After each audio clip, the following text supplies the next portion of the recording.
Thank you. I give the call to the Assistant Minister for Social Services and Prevention of Family Violence. Thank you so much, Deputy Speaker. And I am very pleased to be speaking on this bill today, the NBN Commitment to Public Ownership Bill.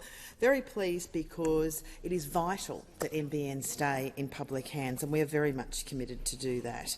And this bill will in fact amend the Act, the National Broadband Network Companies Act 2011, to ensure ongoing public ownership of the NBN. And the bill incorporates new wording to make it clear the NBN be preserved in public ownership as an explicit requirement. And that's what's important about this bill today. Now, we have made a very rock-solid commitment, our government, the Albanese Labor government, to keeping the NBN in public ownership. And of course, the fibre and fixed wireless upgrades we took to the 2022 election are being delivered on time and on budget, which is effectively a first for any government in terms of how we are rolling out those improvements. And Australians are now taking up fibre upgrades in record numbers. And this, of course, is vitally important. It leads to much better user experience, customer experience, less faults as well.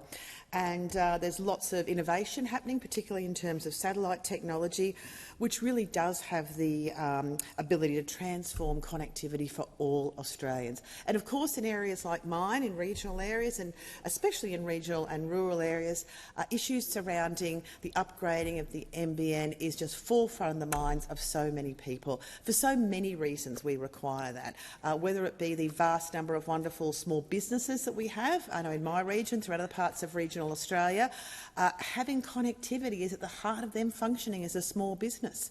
And of course, for educational purposes as well, we need to have that. And of course, for so many years under the Coalition, we didn't have that, and it meant so many businesses struggled. It meant many people couldn't access those educational resources. And of course, for personal reasons, we do have people needing access to the NBN. And of course, we desperately need to have access to connectivity in times of natural disasters. And again, in my region, we had the devastating floods of 2022, and when all technology wasn't available, and it was an incredibly difficult time.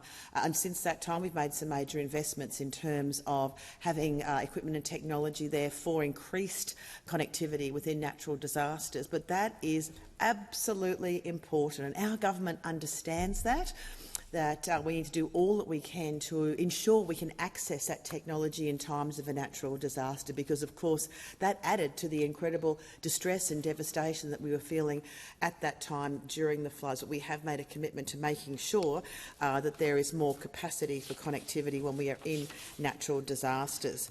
And we have said many times we strongly believe the NBN needs to stay in full government ownership to support that ongoing upgrade to the network, and also, very importantly, to ensure the ongoing regulatory oversight of NBN wholesale pricing, keeping broadband affordable for Australians. And that will only happen if we ensure that it remains within public ownership as well. And having access, particularly affordable access to the NBN, that is incredibly important for a whole host of reasons, as I mentioned earlier. We want to make sure that stays in place. And also, it is essential to deliver the strategy for a greater and more connected Australia, including rolling out more fibre in the fixed-line network, planning for the transition to next-generation satellites, and modernising universal service obligations.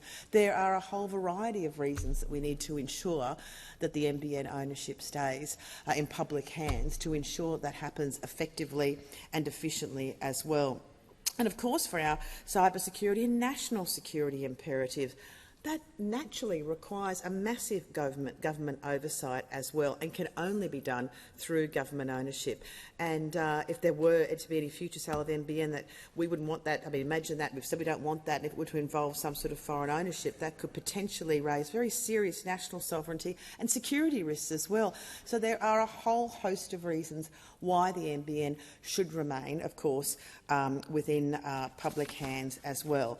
And particularly because, as I said, the NBN, it's critical national infrastructure, and we have maintained we need to have it in place. That's why we introduced that many years ago. We knew how important it was to roll that out so effectively people could have access to the NBN. It was established by the Labor government because of the failure of the then former Liberal National government to foresee a plan for the digital transformation of the economy. And you do have to plan well in advance for what is required for the transformation of our economy, and as I say, particularly for those regional and rural areas that continue to rely on the NBN for important day-to-day activities, business activities, and more broadly to provide that security and service during natural disasters as well.